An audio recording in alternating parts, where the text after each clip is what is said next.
भगवते वासुदेवाय। ओम नमो भगवते वासुदेवाय।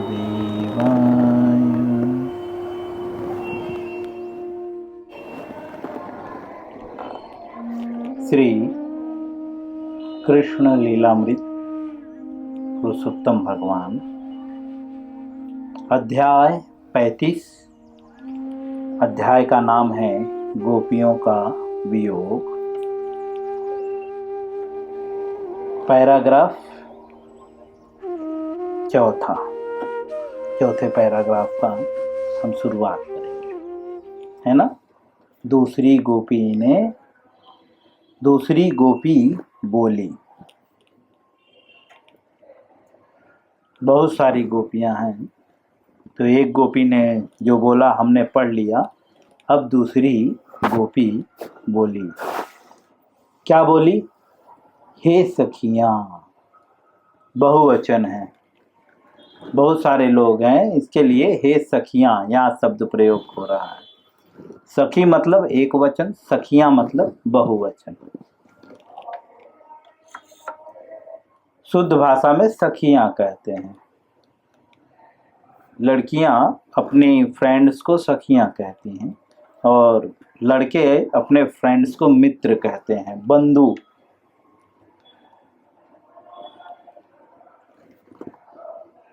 तो गोपियां कहती हैं, हे सखियां, कृष्ण जी इतने सुंदर हैं कि लक्ष्मी जी सदैव उनके वक्ष स्थल पर निवास करती हैं। लक्ष्मी जी ऐश्वर्य की देवी, धन की देवी।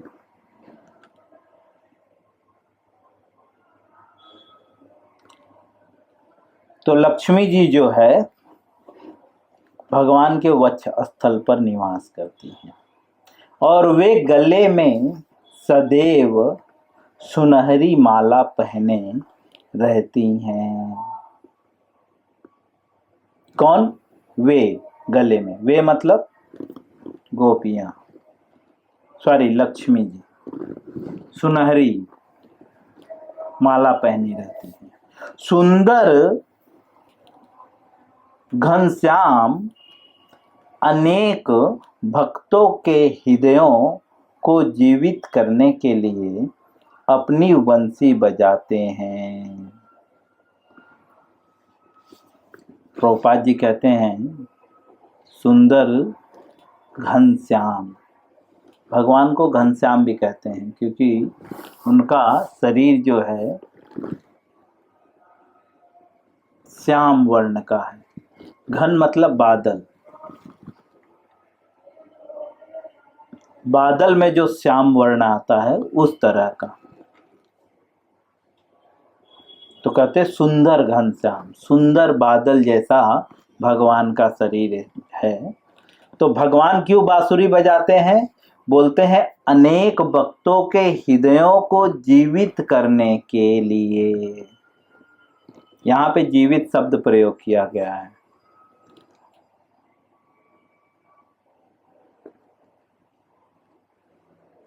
जीवित का तात्पर्य,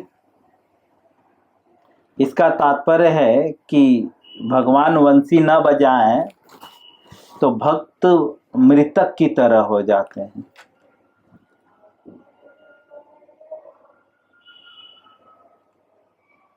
आगे लिखते हैं, वे दीन दुखियों के एकमात्र मित्र हैं। कौन? भगवान। घनश्याम जो हैं वे भक्तों के हृदयों को जीवित करने के लिए, ऐसा कहा जाता है। एक शब्द में कहें तो जिनके हृदय में कृष्ण नहीं है उनका हृदय मरघट के समान है। वह हृदय वास्तव में जीवित होते हुए भी वह व्यक्ति मृतक के समान है। अर्थात कृष्ण बांसुरी बजाते हैं किसके लिए? ताकि वे भगवान जो है भक्तों के हृदय में निवास कर सकें। जीवित करना मतलब भक्तों के हृदय में निवास करने के लिए भगवान बांसुरी बजाते हैं। तो भगवान भक्तों के हृदय में कैसे निवास करते हैं? विचारों से धीरे धीरे हृदय में प्रवेश कर जाते हैं, श्रवण के द्वारा, है ना। भगवान को हृदय में बैठाना है तो शास्त्र कहता है श्रवण के माध्यम से। हर कोई भी व्यक्ति हमारे हृदय में कब बैठता है? देखने से कि श्रवण से, है ना। जब हम किसी के विषय में सुनते हैं, मटेरियल वर्ल्ड में कोई लड़का किसी के लड़की के विषय में सुनता है, तब तो वो इसके हृदय में आती है ना। तब वो बोलता है कि मेरे हृदय की रानी है, महारानी है मेरे। और लड़की बोलती है मेरे हृदय का राजा है। कब?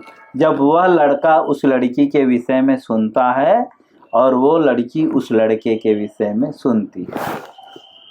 तो भगवान को भी हृदय में बिठाने का तरीका, सबसे बेस्ट तरीका क्या है?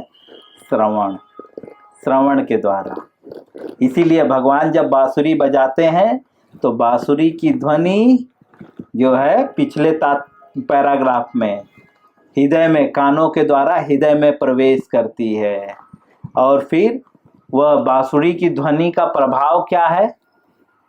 तो बोलते हैं उत्तम वातावरण निर्माण हो जाता है। जहाँ पे भी वो ध्वनि जाती है, जहाँ तक जाती है, वो वातावरण उत्तम हो जाता है। और फिर भगवान हमारे हृदय में प्रवेश करते हैं कीर्तनम के द्वारा। श्रवण फिर कीर्तन। जब भक्त कीर्तन करता है तो भगवान हृदय में प्रवेश करते हैं।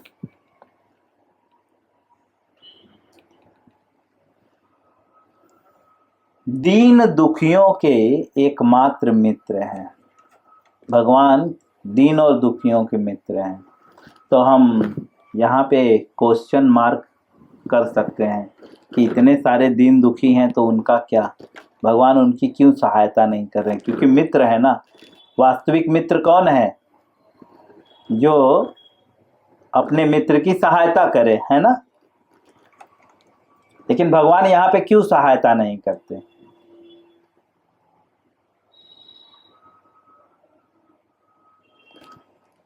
क्योंकि ये लोग दीन दुखी नहीं हैं।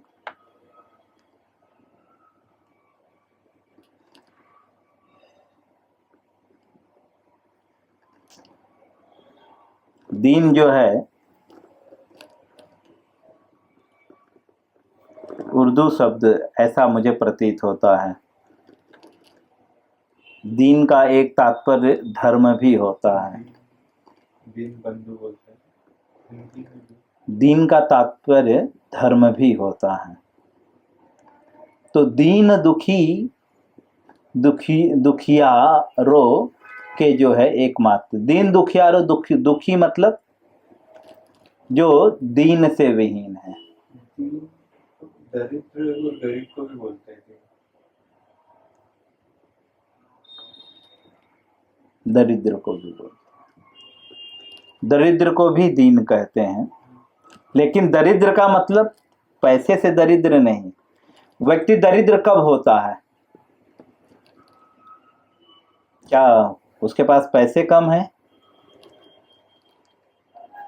रहन सहन की उसको प्रक्रिया पता नहीं होती, है ना। वह व्यक्ति भिखारी के पास तो हमसे ज्यादा पैसे हैं, आपसे ज्यादा कमाते हैं,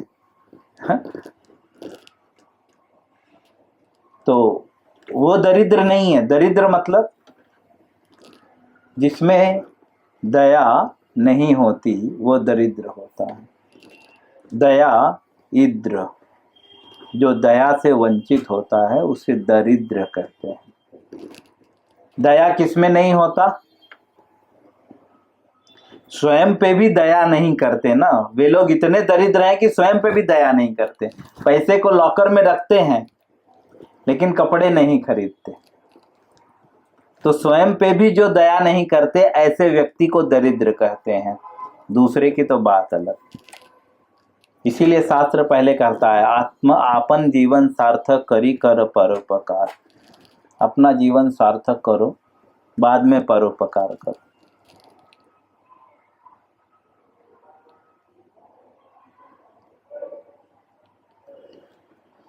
तो जो दीन, दूसरे शब्द में दरिद्र हैं। दरिद्र का मतलब जो दया नहीं करते। दया कौन नहीं करता? जिसमें धर्म नहीं होता, है ना।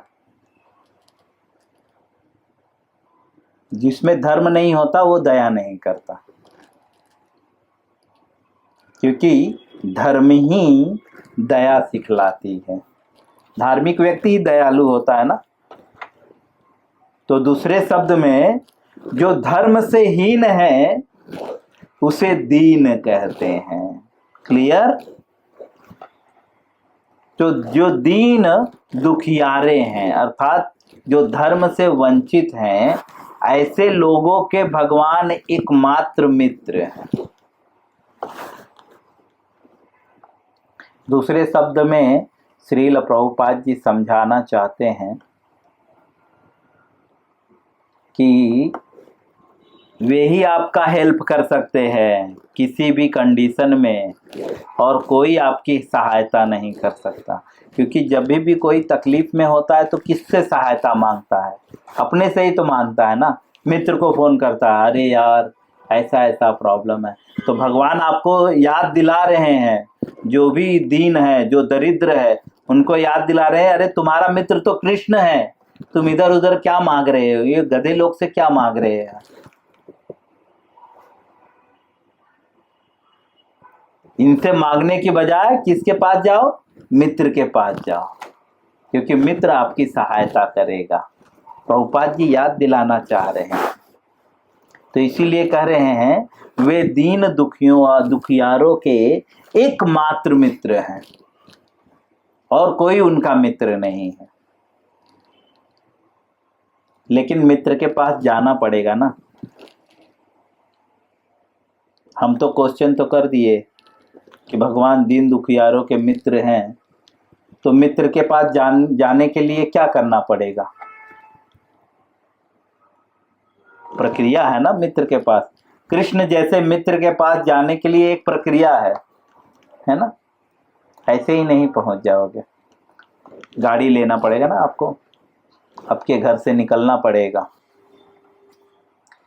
श्रील प्रभुपाद जी आगे कहते हैं, जब वे बांसुरी बजाते हैं, बांसुरी मतलब जो बांस से बनाई गई वह वस्तु जिसमें सुर निकलता है।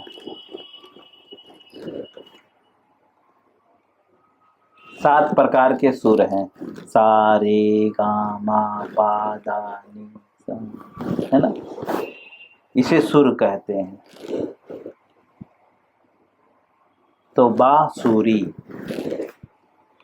बांस से बनी हुई वह चीज जिससे सुर निकलता है उसे बांसुरी कहते हैं। तो भगवान जब बांसुरी बजाते हैं, आजकल तो सब स्टील का हो गया है, प्लास्टिक का हो गया है, और हम उसे बांसुरी कहते हैं। बिल्कुल नहीं, ये बांसुरी नहीं है, बेकार सुरी है। यह हमारी संस्कृति को धीरे धीरे नष्ट करता जा रहा है। हम मॉडर्नाइजेशन को बोल बोल के जो है पतन की ओर बढ़ रहे हैं। एक्चुअली हमारा वैदिक कल्चर आज से ज़्यादा मॉडल था।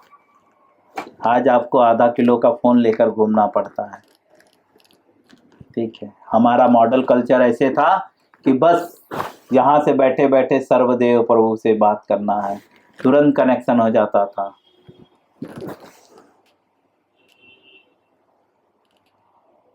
गोपियाँ देवताओं को देख भी सकती थी। हम तो देवता तो दूर की बात है, 10 मीटर ऊपर और 10 मीटर सामने भी नहीं देख पाते। चश्मा लगाना पड़ता है 10 मीटर देखने के लिए, ऐसी कंडीशन है।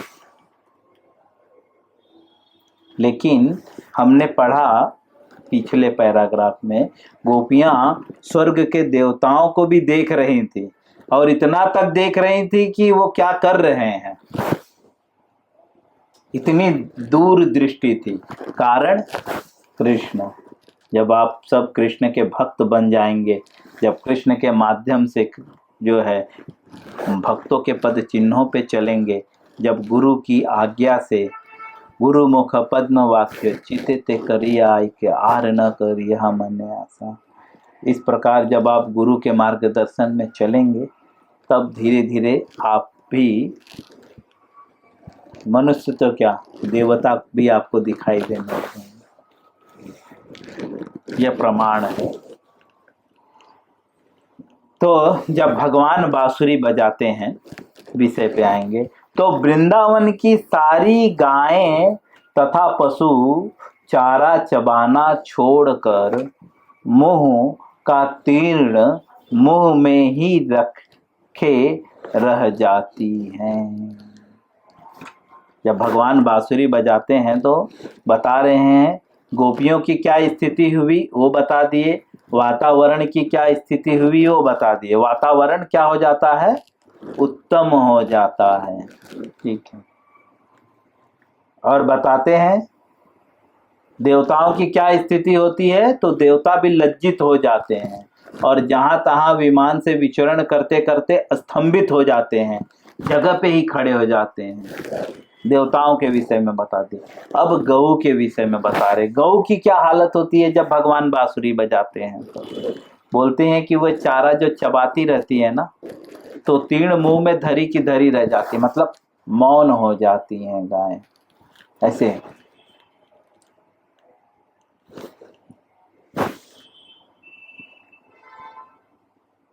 वे कान उठाकर स्तंभित हो उठते हैं। गायें जब किसी चीज पे ध्यान लगाती हैं तो देखो कान उठते हैं, जब सीरियस होती हैं तो कान खड़े हो जाते हैं। हम कभी कभी परिवार में यूज भी करते हैं, कुछ भी बात करने लगो तो इसका कान खड़ा हो जाता है, मतलब वो कान लगाकर सुनने लगता है। तो गायों का कान खड़ा हो जाता है, यहाँ पे कहते हैं, और स्तंभित हो जाती हैं, मतलब बहुत ध्यान पूर्वक इस तरह से सुनने लगती हैं। आगे कहते हैं वे जीवित नहीं अपितु चित्रलेख में प्रतीत होते हैं। प्रभुपाद जी बोलते हैं कि गायें इस तरह से स्तंभित हो जाती हैं कि वह जीवित नहीं, कैसा प्रतीत होती हैं? जैसा चित्रलेख है। चित्रलेख मतलब उसको क्या बोलते हैं? ड्राइंग, इंग्लिश में ड्राइंग। ऐसा लगता है कि किसी ने ड्राइंग बनाया है और ऐसे लगा दिया है, बिल्कुल भी हिलती डुलती नहीं है।